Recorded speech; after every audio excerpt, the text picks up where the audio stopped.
Joining us here today, it's the guy who wrote the latest Amy Schumer special, except she rewrote the whole thing herself in the nude, taking a shit. We've got the beautiful and the talented Mr. Kevin Brennan. How you doing today? Good. How are you? Hungover. Yeah. Oh God. You have to drink every day because you're Irish? No, it's because I'm a cokehead. Oh, cokehead. So, one of the three of the people that I've wanted to interview since I started this was I wanted to interview Nick DiPaolo. I wanted to interview Jenna Jameson, and then I thought, fuck it, why don't I just try for Kevin Brennan? He's basically the best of both worlds. Right. It's a combination.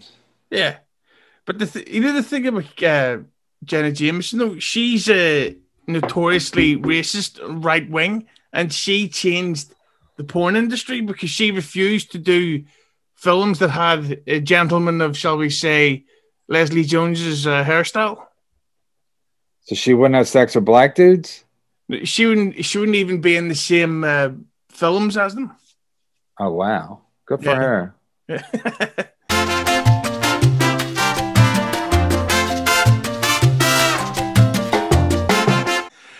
But I gotta ask you, one of the things I love about you is the fact that you're not afraid to speak up or talk out against anybody. Because so many people play it safe, nobody fucking wants to say anything. Just over the last less than 24 hours, I've seen you get into a kind of a Twitter spat with the guys from Who Are These Podcasts. Yeah. So can you tell us about that feud, what started it and what happened? I think what happened was at one point they, because they go after people's podcasts, right? They listen to people's podcasts and they make fun of them. And so, they never approached me, or maybe they did approach me, but I'm not sure. I think they didn't, but I basically said, that they're clowns because they want to be friends with Anthony Cumia from Opie and Anthony fame. So there's a guy who does a show on Compound Media which I used to have a show on called. My show was called Burning Bridges. His show is called Would You Kindly, and one of the reasons I quit Compound Media is because his name's Iraq. He came in. He's like, I'm the boss now. Anyway, show's awful. He came in and right away, and he put his show up on YouTube. So I didn't even know we could do that. Basically, say, we're supposed to be behind a paywall at Compound Media, and so he put a show. He put his show up, I guess, behind a paywall. But then he put it up on YouTube, and I was like, oh, I didn't know we could even do that, because you would want to do that to have more people watch it, right? But that would kind of defeats the purpose of having a fucking paywall. Anyway, the guy got sick of the guy real quick. And so anyway, these guys, Who Were These Pods, they had E-Rock on, and they were reviewing like Opie's show or somebody's show. And I told us guys, I go, why don't you review E-Rock's Would You Kindly show? It's fucking horrible. I said, why don't you review that?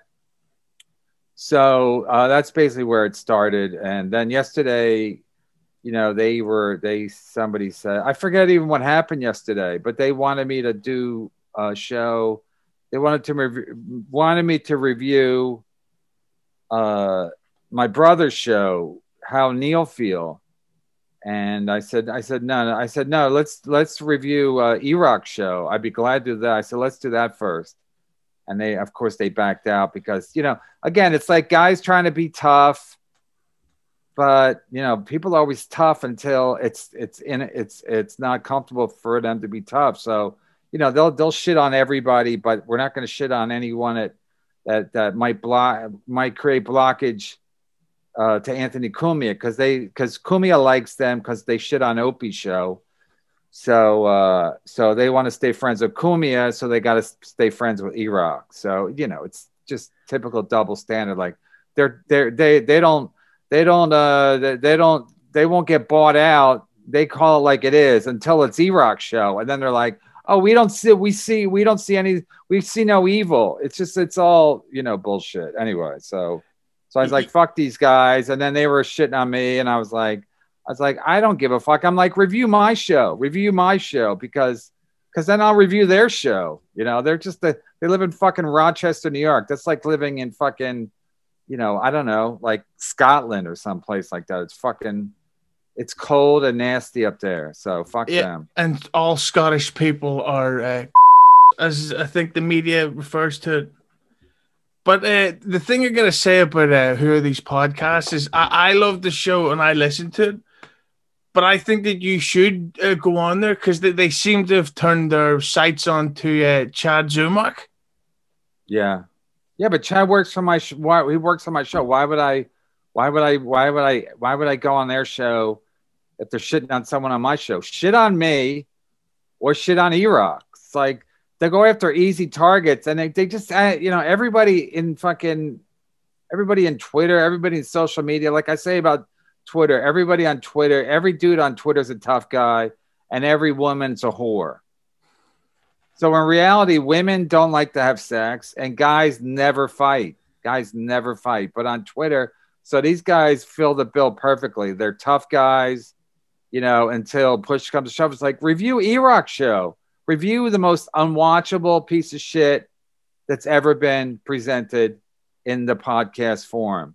But they won't do it because then, E-Rock will get mad, and then he'll tell Cumia, and then Cumia will be like, oh, well, So I will not. I will do nothing. I will not do any of these. Whatever they can. I'm not gonna. People are like, you should listen to them. They're shitting on Chad. I don't give a fuck what they have to say. I won't even listen to this show once you put it out. I'm not gonna listen to a fucking show about a show or about Chad. I already know about Chad. I know more about Chad than these motherfuckers. So, but I'm supposed to cater to them. I'll do your show, right? Yeah, I'll review my brother's show on your show, right? Okay, because that's the kind of cuck I am. These guys, oh, we're tough guys, but oh no, we can't review E-Rocks because we're friends with E-Rock. Okay, well then you're not tough guys. There's been a rumor that the guy that hosts the Who Are These podcasts, Carl, is going to become the new co-host of the Anthony Cumia show. Okay, that's great. Because I know Anthony Cumia is great. He's great at picking co-hosts. First he picked a straight up junkie.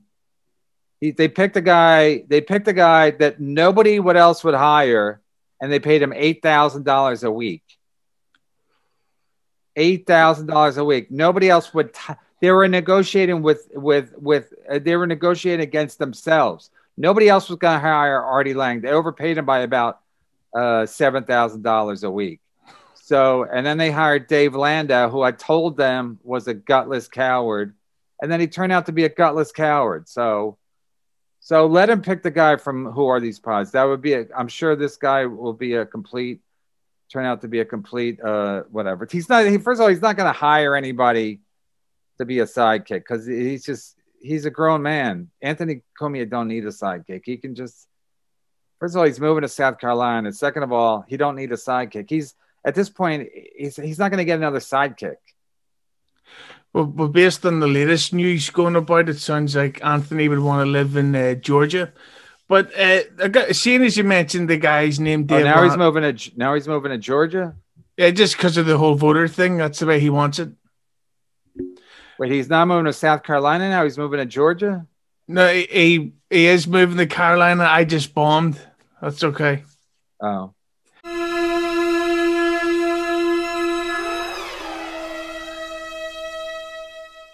But I gotta ask you about Dave Landau because you just mentioned his name. For the record, can I plug a documentary that the guy made about me? Porcelain made a document before I forget. Yeah, English person Porcelain made this documentary. It's on his YouTube, youtube.com, Porcelain, Porsalin. He's done a lot of great documentaries. And if you want a better KEVIN Brennan interview than this, also check out that channel. There's like a 2-hour-long interview that Kevin did with English person Porcelain. Yeah. I hope England dies. But as we were saying, you mentioned the name Dave Landau, and I've interviewed him a few times. I like him. I think he's funny. But it seems like used to, from the fucking beginning, had a genuine feud that almost literally get physical at one point. Uh, can you tell me about what the fuck started the issue between you, and what's your reaction to this thing with Crowder? Because it seems like, well, according to online rumors, so put as much into that as you want, Crowder's losing a shit ton of money every day now that YouTube took away his monetization, which means that he's going to have to start making cuts. So there's maybe the chance that Landau may get fired by Crowder, which I hope doesn't happen because I'm just saying. But tell us about the feud and the latest on Dave. Wait, so the Crowder thing is where he's demonetized. They demonetized him on YouTube forever, or just for a suspension? Apparently, it's forever. For what did he do? It's just because the fact that he's not a fucking left wing. They think. What did he do? You don't get fired for not being a left wing. So what did he do? I think it was some sort of sketch, some sort of edgy comedy. He must have said the word tits or whatever. So this is facts, or these are rumors that you're hearing that he's losing money? Well, it's the fact that he's losing money, because without that monetization, like, that's a shit ton of ad revenue that's gone. Yeah, but doesn't he still get paid by Blaze TV? Yes, but that would be over the but that's without all the YouTube money, which is probably it's got to be tens of thousands per month. Okay. All right. So yeah, I mean, I don't know. I thought it was a scam. I thought what Crowder was doing was a scam to get people to pay attention to him. I don't know what's what. So, so the Dave Landau thing is basically that. I mean, part of it was that I wanted to. I guess what year was that? 2018. I'd been there. I'd been in Cumia for less than a year, and I basically had it. They hired ARTIE Lange, who was a disaster, and then I was on Jim and Sam on Sirius Satellite Radio out of New York, and they were, I was basically saying what was wrong with the network, because I had quit. I quit on like a Monday, and then they had me on a Tuesday. And I was basically saying what was wrong with the network, and and I mentioned Dave Landau. I just said nobody knows who Dave Landau is, and that's not me imagining it. In New York, nobody knew who Dave Landau was. No one had ever heard of him. Even after he got there, even if he worked there for a couple of years, still no one had ever heard of him. He didn't work any of the clubs. He can say he worked the road or whatever. I never saw him at any clubs. I worked most of the better clubs in the city, like the Comedy Cellar or the Stand, or, I don't work Gotham. Maybe he works Gotham. I don't know. So I just said nobody ever heard of him. And he was, because at one point ARTIE was like in jail or something for like 4 weeks or something, or he was in rehab. So they had all these co-hosts filling in for ARTIE. So, and I was bitching about that. I go, why would they put Ron Bennington? I go, why would you put Ron? Why don't you just put people who work there so you can help promote our shows instead of getting Ron Bennington and getting outsiders? And then they got Dave Landau do a week. And I was like, Dave Landau, no one's ever heard of Dave Landau. And that's when Keith the Cop called in, and he was like, Cumia really likes Dave Landau. At that point, I didn't care. I didn't care what happened to me. I was making $250 a week there. So I didn't care. I didn't give a fuck either way. I was like, good, then hire Dave Landau, So, and I guess Dave Landau, got pissed. I didn't care. And so Jim and Sam brought us in like a month later to hash things out or whatever. And I was like, all right, I'll play along. I don't give a fuck, So then Dave Landau took it seriously, because I think he thought he was like, Dave Landau thinks he's like real super great. Like, he just thinks he's a super great guy, super funny. That's how he. I'm not saying that's what he is. I'm saying that's how he perceives himself as a super funny, great guy. So it's like, all right, well, and like I said on the interview with Porcelain, like I have nothing against, like I'm not going to say the guys. I don't know about the guy how funny or not funny he is, because I mean I've seen his stand up once. It wasn't spectacular, and then I've been on the show. I think I know I've done a show before Dave Landau was even like hired at Compound Media. And I think I was on a show with me, Cumia, and Landau. And Landau I just thought he didn't really talk very much. So I was like, I was just never like blown away by the guy, I guess, and then everybody was saying how great he was. And like I said in the interview with Portson, it wasn't like I wouldn't say it's not like I was saying he sucked. I'm just saying great compared to who? I mean, whatever. Like you brought up Nick DiPaolo. I basically, when Boston Comedy Club opened in New York City, I was emceeing a lot, and Louis C.K. was doing a lot of spots there, and Dave Chappelle, and Nick DiPaolo, and Dave Attell. So it's like this is who I basically started with in New York. So is Dave Landau in that? So people throw around the term great, or he's a great comic. It's like Dave Landau's not a great comic. I mean, he might be a great comic if you're talking about middles or Midwestern comedy, but for like in the grand scheme of things, he's not a great comic. So I never bought the fucking all the Compound Media bullshit about him, like how great he is and how great he is with Cumia. I've done shows with Cumia many times. It's not hard to be good with Cumia, because Cumia is good, so he makes everybody around him look good. So it's not complicated. But the fans were like, "Oh, Dave's a great guy, and he's hilarious," and it's like, okay, I've never seen it. I've never seen his hilarity, but and then I didn't watch his show with Landau. I mean, with Cumia, but. I've been on shows with him, and I would have noticed if he was great. I would have noticed. I've got to say though, but when it came to him announcing that he's left from the Cumia show, your dislike for him seemed to really, really ramp it up. And like, this is not meant to be rude to you, but it came across that it seemed like you were angry at the fact that he was getting this new job with a higher paying right wing guy. What? Yeah, Crowder. He's one of them. Yeah. So what? I was mad about what? No, I'm saying that it seemed like you didn't like the fact that he had this new job at Crowder. Yeah. Why do you say that? No, I'm just saying that's the way it seemed based on like. No, why did it seem like that way to you? Because the exact opposite is true. Why did I seem like not happy? I was thrilled. I was thrilled that he left Compound Media.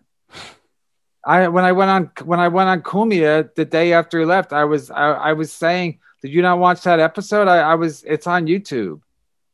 I'm thrilled that he left. So why are you saying I was mad that I don't understand. No, I just mean because it kind of seemed that way a bit.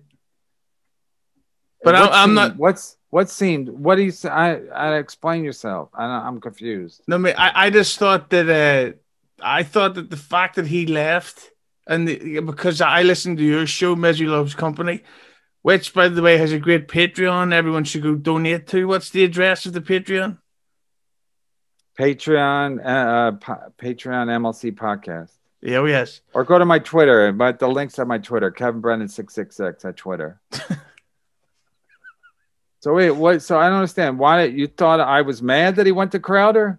Yeah, not so much. I don't think you were like angry that he left, but I think it was the fact that he was going on to a bigger thing.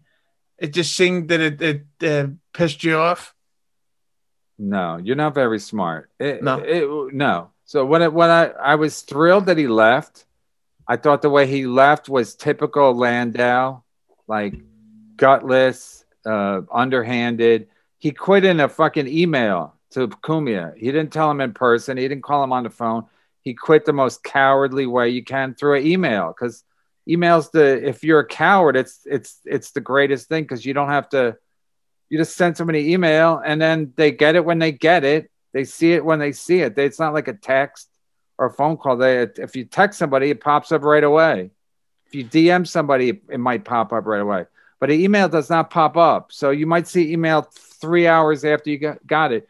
Cumia said he saw it on Sunday, and Landau, I guess, sent it on Friday. So again, maybe that's his technique. I'll send it on Friday. Cumia might not see it for days. I won't have to deal with it. I just thought it was typical Landau, underhanded, gutless.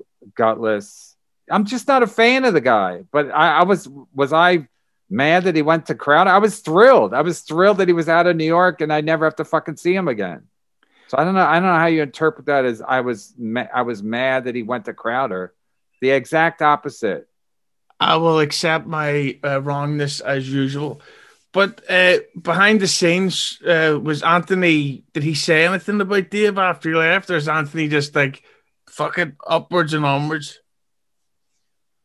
No, when I was on the show with him, he basically said what, I asked him. I didn't think anybody else was going to ask him. So he said, no, he said what I just said to you. He quit through an email.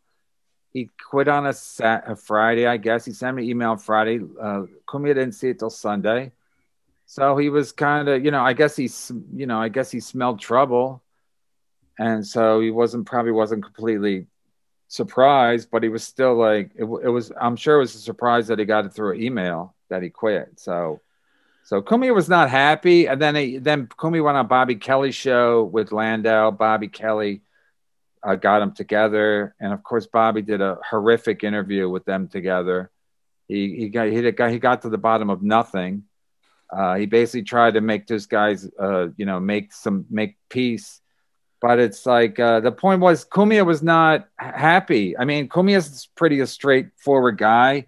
When I was talking to him before I went on the show that day, he was saying he basically was like yeah, he was not thrilled with the way it went down. And then when he was on the show with me, he was saying he wasn't thrilled with the way it went down. And then Cumia was saying, well, it's a business. I'm like, it's not a business. You guys are friends. He stayed at your house. You guys did fucking 3 years together, whatever it was. And so, you can say it's a business, but there was more a personal situation than business situation.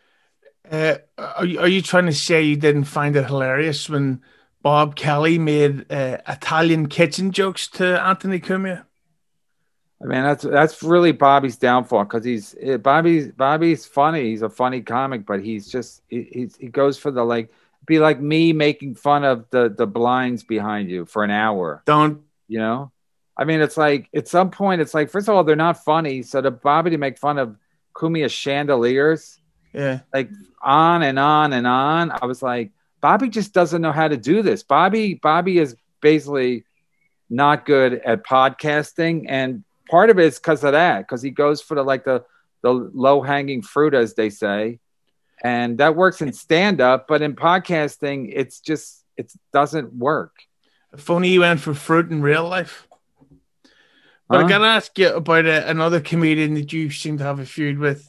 Did that just hit? Did I get one laugh?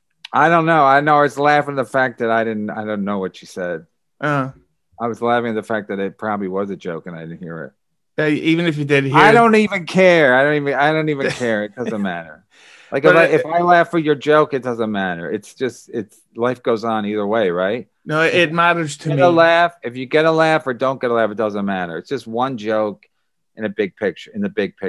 No, I'd kill myself tonight.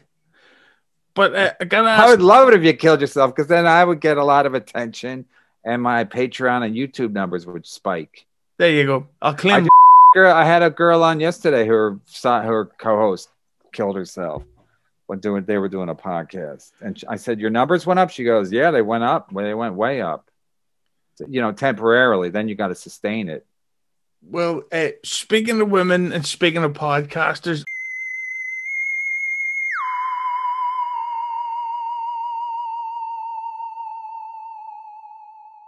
I've got to ask you about another one of your feuds that's going on with CHRISSIE MAYR.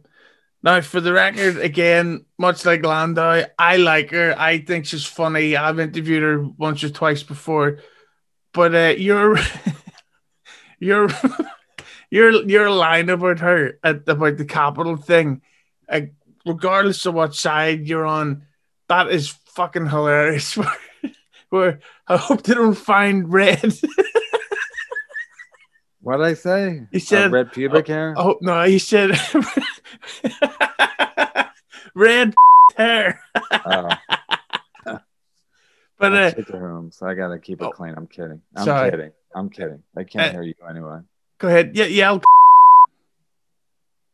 No, so no, with the Chrissy thing, listen, I basically mind my own business, but what I don't do is like if somebody wants, you know, if somebody comes at me or if I feel disrespected, I'm like, come on. So when I was on the day after Landau quit, I told my wife, yeah, I'm in a good mood, you know. So I'm gonna go into Compound Media and, you know, just whatever, just be in a good mood. Why I stay at home with this good mood? So I did In Hot Water, and then but I had heard that Chrissy was that the FBI came to Compound Media, you know. So I asked Aaron, I go, did the FBI come here? And she's like, and they're like, and then Chrissy called in, and she's like, Kevin, why are you starting rumors? I'm like, I didn't start. I'm trying to confirm these rumors. I'm not starting anything. So the point, and then, but what I didn't know was Chrissy was in DC on January 6th. So for Chrissy to call in and go, you know, why are you starting these rumors? You think she would just like let it kind of dissipate and go away, as opposed to calling in and making it a bigger spectacle than it had to be. So the point is, if I would have known then, when I was at In Hot Water that day, I would have been like, well, weren't you in DC on January 6th? But she was, because she called into Compound Media. She called into In Hot Water and said she said, I'm calling from DC and it's crazy here and blah, blah, blah. She didn't say she broke into the Capitol. So I'm guessing she probably wasn't there, because they probably would have arrested her. They would recognize her red hair and whatever. And there's probably not that many women with red hair at the Capitol that day. So they would have recognized her. And plus there's evidence that she was there because she called into Compound Media, you know. But no red hair. I'm not gonna rehash old material for you. I mean, if that's what I said, that's what I said. You know, sometimes they say stuff just to punctuate it and to, you know, get a cheap laugh. But, you know, I don't, whatever. And then I get in trouble. I said a bad word last week on Compound Media and they won't take it off the show. And I'm like, just take it out. Because, you know, I told Gino, I go, just take it out. He goes, you know, Gino's being plain hard to get with it. But, you know, because they're like, we don't cave to the cancel culture. I'm like, okay, it doesn't matter. It doesn't matter what you do. There's a for real a cancel culture. I mean, it's not like it's not happening. It's like Shane Gillis lost his job. Louis C.K. lost his career. Owen Benjamin is basically canceled. Crowder's canceled. It's not like, you know, this imaginary thing. Like it's like the Tooth Fairy. It's a real fucking thing, you know. So whatever. That's that. Well, thankfully Hunter Biden isn't cancelled and he's still out there right now fucking some. But I gotta ask you about it. What? Hunter Biden. He's having sex with. Yeah. Like. Yeah. He's a. You have proof of that? I've seen if you follow Janet Jameson, she tweeted a picture of him with a. He's a. I hope he fucking drops dead. Wow. So Jenna Jameson, she's like a QAnon person now, or how? Big time.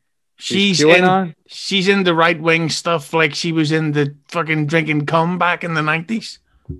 But she's QAnon? Big, one of the biggest out there. Wow. All right. Yeah, well, okay. Well, they might be wrong about some things.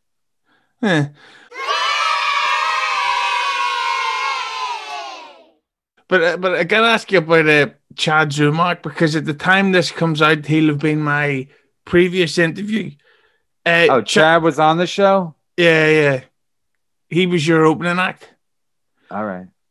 He is, of course, going through a lot of legal shit at the minute. I think he mentioned his trial starting soon. Can't remember the date. Do you think he's going to go to jail? I don't know. I'm not a lawyer. I'm not a judge.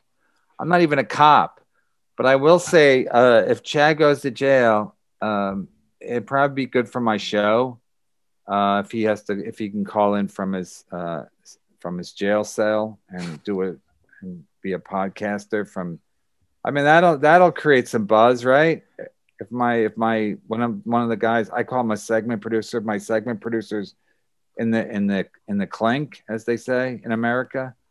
So yeah, that would be, I don't think he's going to go to, if he goes to jail, I don't think it's going to be forever. Cause you kind of have to, I think you have to physically, I don't know the law exactly, but I think if it's like, if you commit a crime against somebody, that's right. Like if you stab somebody or do something like that, where you physically hurt somebody, I think that's considered more serious than minor credit card thievery. I mean, it's not insider trading or like a serious white collar crime. It's just, it's basically a misunderstanding. So, I mean, I think like if Chad, I'd be more worried about if I was Chad, if I actually committed a crime against a person, where like something where where they can't kind of dismiss it, or they think he's like a threat to society. He's not really a threat to society. Do you think he's handsome enough to be gang in prison? Chad's going to have some appeal in prison. That's a fact. How will he need protection? I don't know. But Chad says he can play ball. No pun intended. Chad says he can play ball. So maybe some of the basketballers in the prison will take a shine to him.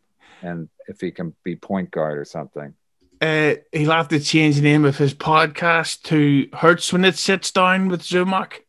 Is that what you told him, or are you just trying the stuff on me? I'm trying the stuff on you. All right. He could produce the new segment for Misery Loves Company called of the Week. All right. I'll take all these under consideration. Thank you.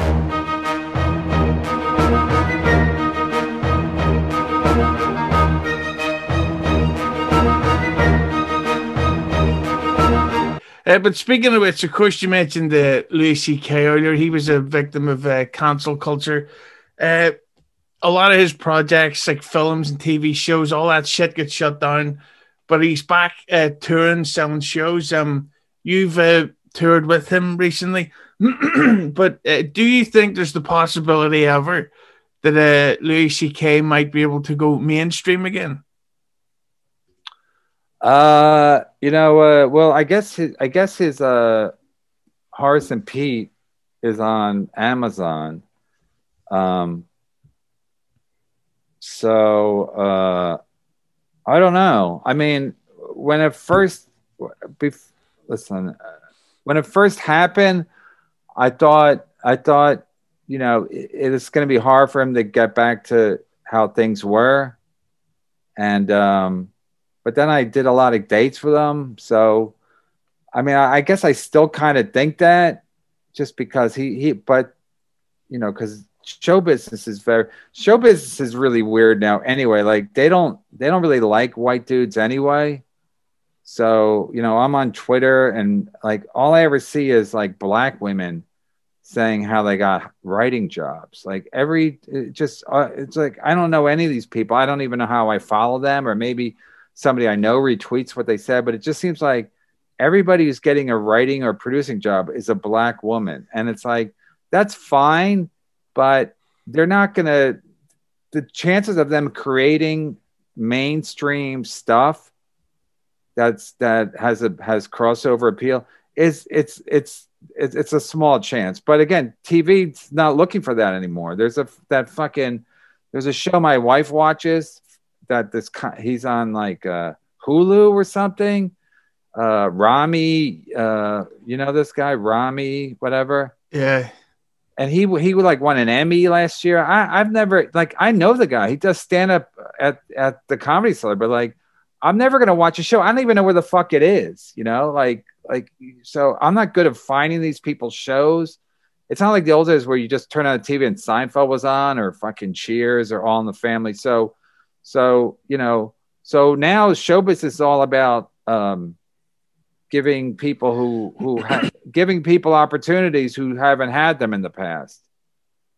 So, which is great for, you know, which is great for people of color and women and people like it, but it's not great for white dudes, you know, because in the past it was always white dudes were in charge of show business.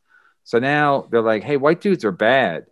So I guess my point is that you know, it's hard to be a white dude now anyway. So it's, I mean, it's not hard to be a white dude, but it's not like white dudes are getting all these opportunities thrown at them anymore. Obviously they did in the past, but now it's almost like affirmative action in show business, which is fine, but it's, you know, so I guess to answer your question, I don't think they're going to be I don't think any show business is going to be reaching out to Louis with you know, a lot of opportunities like he had in the past, where they come to him and they say, hey, well, you want to do this, you want to do that, because that's not where show business is headed.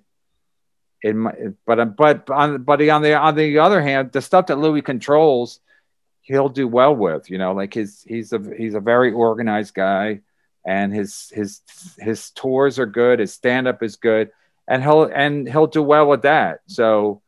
But again, like even if like somebody was saying, I just, it's hard to like say exactly what's happening out there, because nobody knows because with the pandemic, no one's producing anything anyway, really. Like movies aren't getting made, but for the most part, it's all about, you know, creating opportunities for people who haven't had them in the past. So is Louis going to get, is Louis in line to get a opportunity? No, but white dudes aren't in general, you know, like you see all these white comics who work at the Comedy Cellar. Like I had to self-produce my own special. I mean, which is not that bad, because they usually end up getting a deal with Comedy Central on YouTube or whatever. But they're like, I can't. So again, you know, HBO and Netflix, they're looking for diversity. They're not looking for white dudes. So to answer you, I know it's a long answer that you didn't want, but the point is that they're not looking to give white dudes a lot of opportunities in the first place. So, and especially if Louis is considered, you know, not damaged goods, but like, you know, a victim of the cancel culture, they're not going to be reaching out to him, because in general, they're not reaching out to white dudes anyway, especially if you're older, like if you're a younger guy, but they want to give it to Rami or like, just, you know, Trevor Noah. They want to make these guys stars because then they look like they're inclusive. But again, like how much appeal do these guys have? Because how many people are going to watch Rami's show? You know, I mean, people will watch it. They give him award after award, but like, are people going to watch it? They don't even know where to fucking find it. You have to go to Amazon Prime or Hulu Plus or fucking, you know, I mean, when you start having to go to Amazon, it's like in the old days, you used to have Sears Roebuck, and then and they'd have their own networks. Like Amazon is like Sears when I grew up, where you go to buy everything. So now that Amazon has their own network, it's like, what the fuck is that? Like it's fucking ridiculous. Like Amazon, which is basically sells you everything, and now we make TV shows too. So it's like, okay. But is that normal? No. And plus, if you're doing a show on Amazon, it doesn't have to get ratings, because Amazon makes money doing everything else. So it's great. It must be great to have a show on Amazon where you can make the show as quirky as you want, get Emmys, and nobody needs to watch it, because Amazon's not trying to doesn't even need to make money off of their TV stuff. So, but Louis is going to be fine. To answer your question, Louis is going to be fine because his fans love him. He's a great stand-up. And he's going to be fine. But do you like Louis C.K.'s TV shows? Honestly, I never watched them. I never watched really TV. I watch like I watch the news too a lot, and I watch sports, but I don't watch any shows. I try to watch when I lived in LA for a couple of years. I wasn't doing as much stand up, so I watched TV, and I just found it dull. And then with the pandemic, you know, I couldn't do stand up, so I was watching stuff people would recommend, and I found it like fucking horrific. Even the shit people like, what's that show with Jason Bateman, or it's on Netflix. Oh, the Ozark. Yeah, Ozark. And I'm like, this is fucking garbage. And people like Joe Rogan's like, he tweeted like, oh, this is amazing television. I was like, it's absolute fucking garbage. So to answer your question, like I never really was like a big TV guy. You know, I just mostly because I worked at night, it's doing stand up. I never got caught up in like, but my wife loved Louis' show. She said it was like amazing. His FX show. She said it was amazing. And she watches a lot of TV. She makes up for me what I don't want. But she wanted to meet him, you know, because I kept doing gigs with him. And so she said, you know, she's like, she goes, I want to meet Louis. So I told Louis that. I go, my wife wants to meet you. And he goes, what do you mean? I said, like, just meet her at fucking Dunkin' Donuts or something. We can just, 15 minutes. And he goes, well, bring her to a show. And so I brought her to a show like in New Jersey here where I live near whatever, it doesn't matter where, but and it was right before it was it was funny because it was right before it worked out good. Actually, my wife helped me because I wasn't even on that. Wasn't supposed to be on that date, but it was close to my house. So Louis goes, well, bring her to the show in New Brunswick, New Jersey. So I said, okay. So I did that show. And then after the show, like Louis met my wife, and my wife was all excited, whatever. Because no, I mean, the FX show, she said it's like one of her favorite shows of all time. So anyway, so she was nice to him. She told him how great it was and everything. So he was probably happy about that. But anyway, then he says after the show, I was thanking him for meeting my wife and putting me on the show so he could meet her. And then he goes, well, he goes, what are you doing this weekend? I said, well, I just have spots in New York. And he said, well, yeah, because I might need you in Washington. So that's when he ended up taping his special, because this is in like the beginning of March of 2020. And then he was supposed to, he was going to tape the special like in April in Boston. So, but he was like, he didn't like what was happening with he was trying to figure out if April was even going to be feasible, because things weren't shutting down yet, but things were starting to, like, they canceled not Lollapalooza. What's that thing they do in the California desert? It's like a big fucking Coachella. Yeah, Coachella had just been canceled. So that week. And then so Louis I guess Louis' thought was like, I better fucking. So then he had shows in Washington, D.C. So he asked me, he's doing the shows Saturday and Sunday of that week, the first week of March 2020. So he said he had people on the shows already booked, but then I think he probably wanted somebody who was like, he knew better, because I think it just makes him feel comfortable. So, because when you're doing a special, you worry about everything. So I think he just, the other people he had on the show, they were good, but I think because even when he brought me down there, they were like, oh, we probably wanted you down here. They said it to me, the other comics, they're like, he probably wanted you down here because you're one of his boys, as they called it. You're one of his boys. Because I did do a lot. I mean, me and Louis were never that tight, but I did do a lot of dates with him when he came back from his hiatus. So he did Saturday and Sunday, and with a television crew, which was last minute. He taped it, and literally he taped it for Saturday and Sunday, and literally that week everything got shut down. Like, they canceled the NBA, the college basketball tournament got canceled. Like, so his timing was like so perfect, because he just was like, let me just do this in case. He thought he could still do it maybe in April if he had to in Boston, but he's like, let me just get this one in the bank, and then we'll figure it out from there. And then if he didn't tape it that weekend, it was never going to be taped in front of a full crowd. And he didn't get lucky, but he got very smart, because then if he tapes it after COVID, he's got to do all the COVID jokes. So because he didn't, he could release it. He released it like about a month later, and there was no COVID jokes. So it was kind of like it was kind of nice, because there was no COVID jokes, even though COVID had already started, so it was just kind of like a throwback thing. So what do you think is the realistic possibilities that Louis C.K. would be on Misery Loves Company? Because he did that fucking Joe List podcast a couple of weeks ago. How did you listen to it?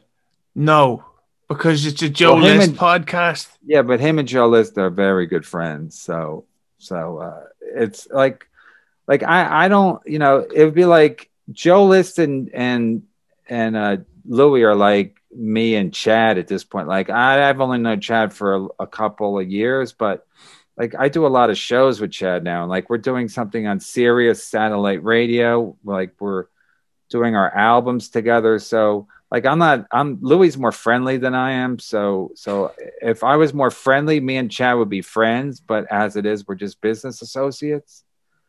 But I talk to Chad, and like whatever. So we're like friendly. So but Joe List and Louis are very friendly, is my point. So I'm not as friendly with Louis as Joe List is. And so Chad actually said, "Oh, you should ask Louis to be on your podcast," and because he's doing Joe List's show, and I was like, yeah, but if I ask Louis, I know he's going to say no.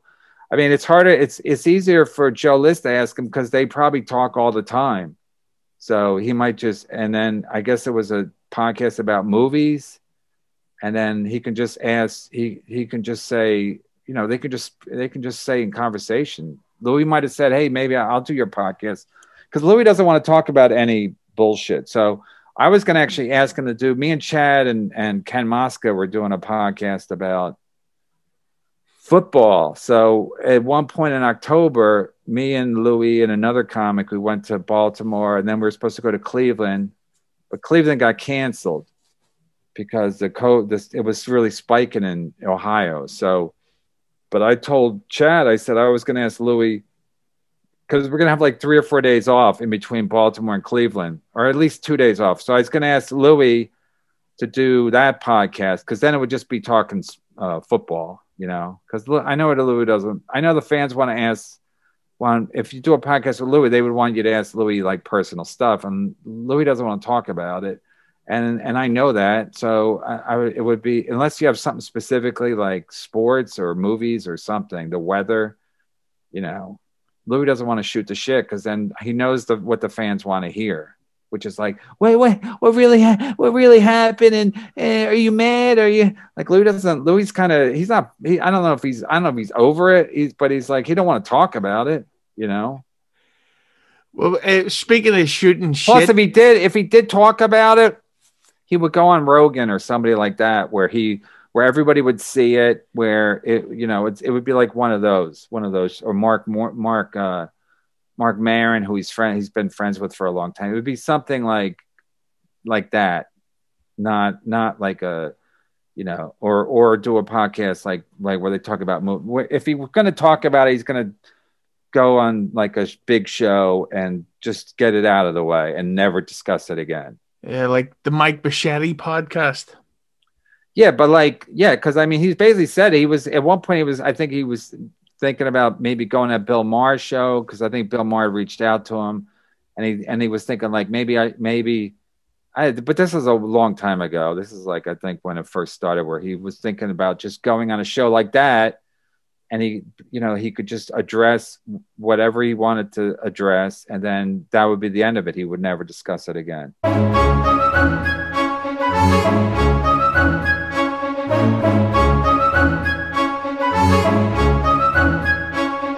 But speaking of other controversial figures, and I ask this of everybody just because, because I don't talk politics. I don't talk politics. Oh, no.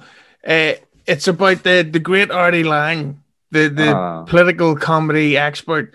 I've heard so many rumors about where he is and what's happened. I've heard stuff like rehab, jail.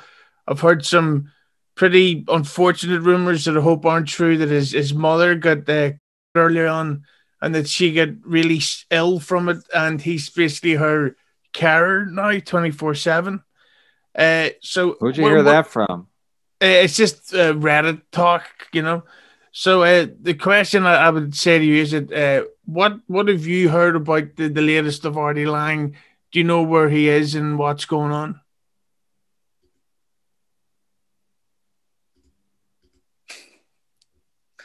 No, it's funny you should ask. It's really funny you should ask because I have I have I went to his house last week. I went to his house. What is it? What's today? Friday? Tuesday.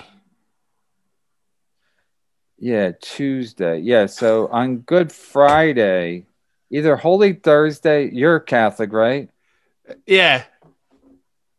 Good Friday, either on Good Friday or the day before, I went to his house.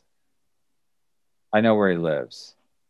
It's not a house. It's not like a proper house like all the dumb houses they have in the fucking Irish countryside.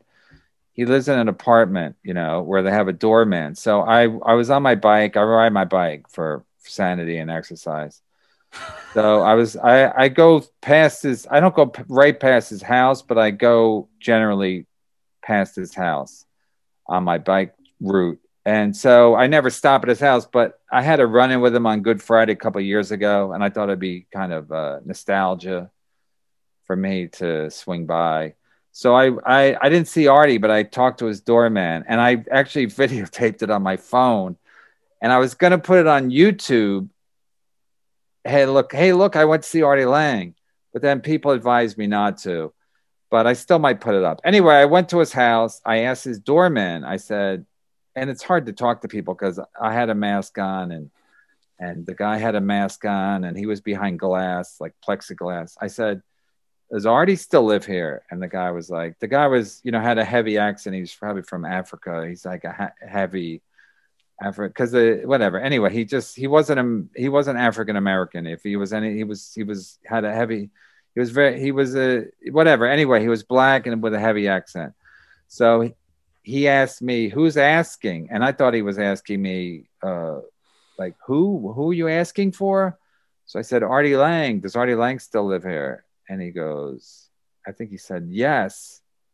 And I said, "Well, is he still a fat junkie?" So the guy was like, and then he just wouldn't, then he was realized I was trying to get some information. Whatever. I was just trying to make a funny prank video, you know? So then he wouldn't answer that question. So then I left. And then the guy followed me out of the building and he goes, why you tape me? Why you videotape me? So I said, no, I was just asking you a question. And then I thought he might try to steal my phone. So I skedoodled on my bicycle and got the fuck out of there. But, you know, it's just good-natured ribbing. Good-natured ribbing. That's what everyone does. Good-natured ribbing. So then basically you can confirm that Artie is not in jail?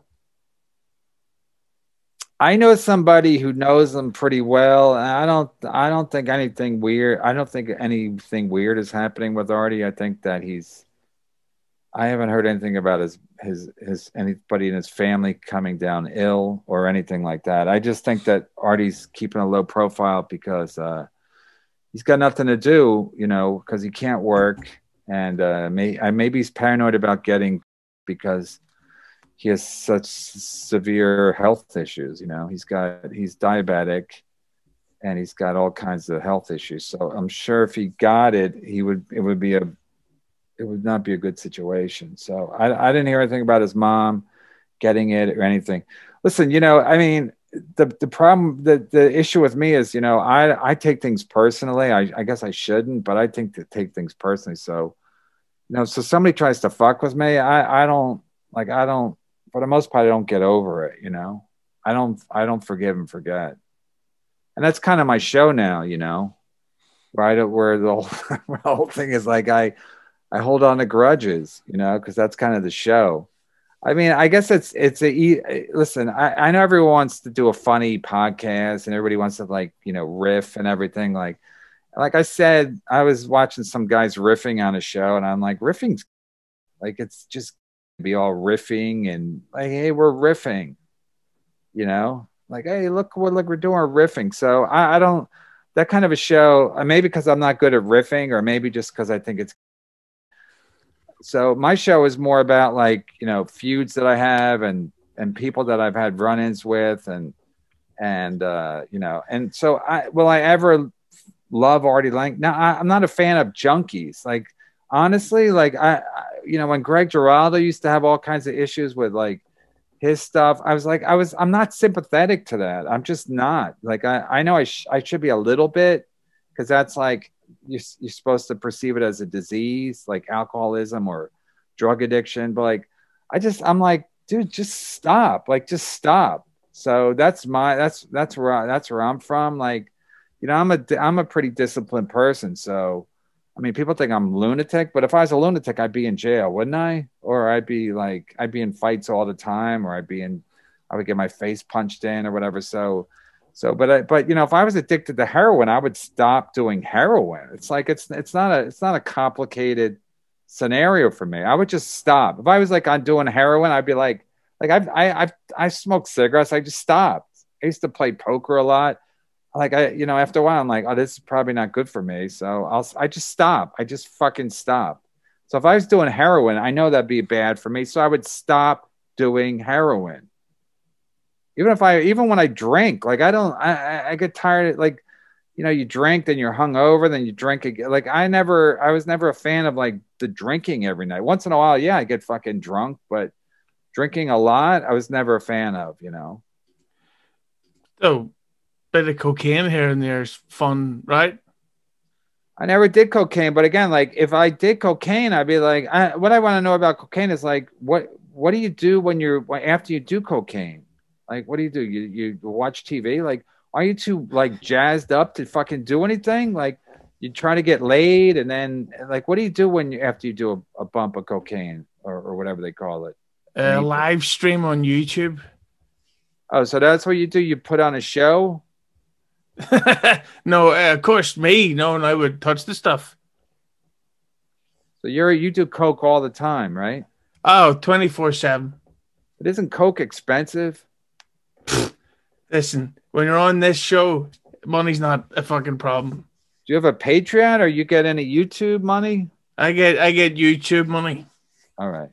So what I'll say is, I've said this before. Like, I don't think Artie Lange has a lot of money. I don't know I don't know if anybody knows exactly how much money he has, but like, heroin is not free, and cocaine is not free, and even alcohol is not free. So, people that do drugs, it's like, first of all, it's not good for you, and then second of all, it's expensive. So, listen, if I did cocaine, I would do it once, and I'd be like, oh, that was fun, and then maybe I'd do it a couple of times, then I would go, fuck it. I'm like, I don't like it. I don't like being high. I don't really like being high. I don't mind being drunk, but even being drunk a lot. So I'm from the school. Just stop.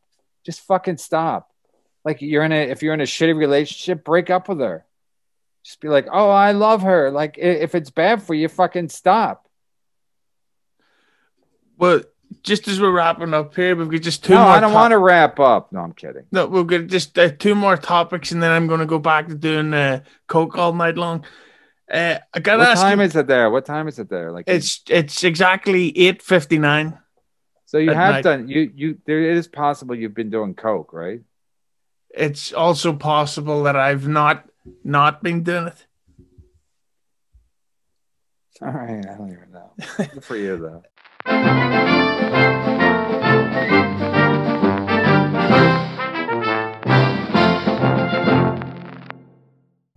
And I gotta ask you about Jim Norton, because I love Jim Norton, or should I say, loved Jim Norton.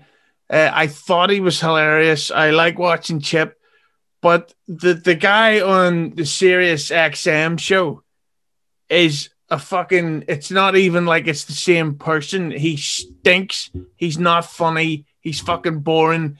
he couldn't make a Bruce Springsteen concert seem fun because it's fucking, that show stinks of shit.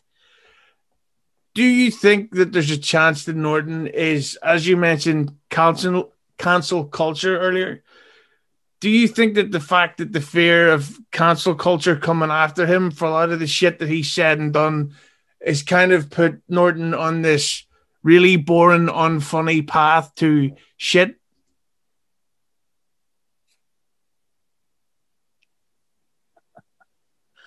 It's a tricky question. I mean, I mean,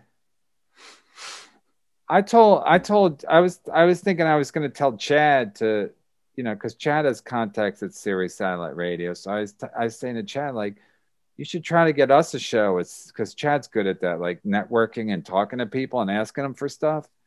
I'm not very good at it, but I was going to say, Chad, you should ask them if we can like send them a tape. But then I'm like, is it worth it? Like, I don't, you know, they don't pay you very much unless you get a, you know, established show or unless you're a big personality. But you really do have to be very, unless you're Howard Stern, I think you have to be very, very, very careful over there because, you know, my wife listens to Howard Stern. Again, she's like, she says, Howard says the N-word, but it's like, yeah, but he can say the N-word and because he basically owns the network, you know, the network is basically on, it continues to exist because of Howard Stern. So, but if you're not Howard Stern, I don't know what you can say. I don't know. I don't know what you can say without getting into trouble. And then when you're always worried about what you're saying, then it's like, okay, then what are we doing here? Like, what can I say? And then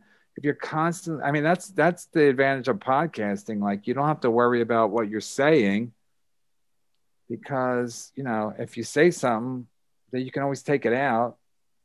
Or, you know, if it's live stream, you can whatever. But it's like you can't really get fired. I mean, you can lose your Patreon or whatever, but you can't really get fired like you can at Sirius Satellite Radio or any radio station where they have a boss and a hierarchy where they say, oh, you know, we don't, you know, and they can always say your ratings are not good or whatever, but they can just fire you for stuff you say on the air. So yeah, I don't know. I think it's hard. I'm starting to think, you know, because I got into a little tiff with them a couple of weeks ago and it was basically all my doing, you know? So, you know, just because I was mad that they hadn't had me on in a couple of years and they were like, well, you got to ask to be on. And I was like, I said, Sam Morril asked to be on St. Patrick's Day. I go, you guys are not, I go, that's phooey. What do they say when something's bullshit? That's a phooey on you. No, it's complete bullshit. It's like Sam Morril didn't ask to be on St. Patrick's Day. They're just, so I was like, wow, these guys are not trying and blah, blah, blah. But you know, what I started to realize is it's you know, probably what you asked, a combination of playing it safe and not trying to get it and staying away from anything controversial because you might get in trouble. And also I think, you know, Norton has been through, you know, the O&A years, and then he did the show with Opie, just him and Opie. And then I think on some level he was sick of like the conflict, you know, and him and Sam get along well. So maybe they don't have any conflict. And when there's no conflict, you know, after a while, maybe the show is just, they don't have a lot to, you know what I mean? It's like if you have a sitcom, they want you, like when I used to pitch sitcoms or whatever, they always want conflict because conflict basically leads to comedy. You create conflict and then you resolve the conflict and that's comedy. So, you know, but if Jim and Sam, they get along great and they really do like each other. So, but there's probably not a lot of conflict, but Norton was probably sick of conflict after Opie. So he probably didn't want conflict because he just thought it was too draining on him after the O&A breakup and then just him and Opie. So that's what I'm starting to think. That like Norton didn't want conflict and because of that, the show doesn't have a lot of conflict. So, and then maybe the show gets a little, because, you know, O&A used to have a lot of conflict. And And even Howard Stern used to have a lot of conflict. Howard Stern doesn't have conflict anymore either, and that's why people think it stinks. So I think part of that is like these guys have been doing on the radio so long. It's like my mom. They want everybody to get along. And for the most part, everybody does get along, but people might find it boring, especially compared to the O and A years, or even to the Opie and Jim years. Where there was more. They knew they had conflict because Cumia wasn't there anymore, and then Opie and Cumia didn't get along, but Jim and Cumia still got along. So there was that conflict of how are they going to make it work, and so that's what I'm guessing. Because I know from my own show, like the more conflict there is, the easier it is to do the show because you don't have to worry about being funny or anything. You just let the conflict drive the fucking show. That's why what you've got to do for an upcoming episode before Chad gets sent to prison, don't tell him that you're bringing on the ski mask people. Just have them appear on screen during recording. Let's get Stancil, what do you call that, Anthony Meade. Let's get fucking ski mask. Let's get the conflict going. Yeah, but to what? To what end? It's like 30 minutes. They're just going to argue that everybody knows what they're going to say. Like Chad's a piece of shit. He's a degenerate. He's going to go to jail. And then Chad will say that these guys are all nothings. They're not even in show business, and they wear hats over their face, and they have fake names. So I already know what they're going to say. And somebody asked me, when they saw my documentary, a guy that was just on my show last week that I'd known for a long time. He used to own a comedy club in the 90s. And he said, oh, I watched your documentary. He goes, I didn't know. Because the show I did with him was like quiet, and we were just talking about like the old days, and so he goes, I didn't even know all this conflict you had in your show. He goes, the fans must have hated me. I said, well, they didn't hate you, but mostly it was just like I don't try to like how do I say this? Like I told him I never try to do a show where like let's get contrived. Let's get two people I know won't get along and let's put them together. Like if it happens, it happens. But I never try to make it too like forced or artificial, So I told him I just like to do shows that I think are going to be interesting or fun to me. And then if the fans like it, the fans like it. So my point is like I would never put those two together, Chad against Stancil and those guys, because I kind of like both of them. And then I just think it would be like them yelling, like when I got in a fight with Jimmy Martinez, it wasn't planned. Like I would never put two groups together, be like, let's watch them fight, Like it's just to me, I like to. It's more interesting to me to like. I don't know what's going to happen, but if I know what's going to happen, I'm like, fuck it. It wouldn't be, like I do your show because I don't know you. If I knew you, I'd be like, I don't, whatever. But it's like, if I know what's going to happen, I almost don't want to do it with Chad and Ski Mask and those guys, because I could have that and people like, oh, that was great. But it would just be like a lot of fucking yelling. Like when I used to do my show with Lenny Marcus, we were friends. I didn't know we would end up not getting along. Like, I didn't know I'd end up fucking screaming at him. Like we were friends. So it was weird. And I didn't know, with Brian McCarthy, I didn't know Brian McCarthy was going to fucking, I ended up being like a weird ending, but I'm sure it was like entertaining for the fans, but I had never anticipated that. So most of the things that happen, I don't even anticipate, Well, I didn't anticipate that I was going to get this much time with you. So my final question before I let you go I don't know where to buy. I don't know where you can get Coke when you come visit in New York. Is that what you're asking me? No, but I know where to get Coke in New York. Oh, all right. I know Colin Tyrell, but Whoa.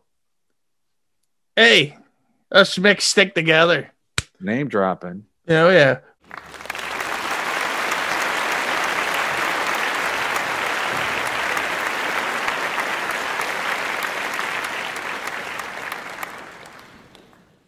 But I gotta say, the final question I want to ask you about Anthony Cumia, because I'm a huge fan of the guy. I think he's hilarious. What do you want, his phone number? Oh yes, and that is anyway. So, but with Anthony Cumia, there's always controversy around him, no matter what he does. He's got this reputation. There's all these legal accusations. There's the fight with black prostitutes in the middle of New York.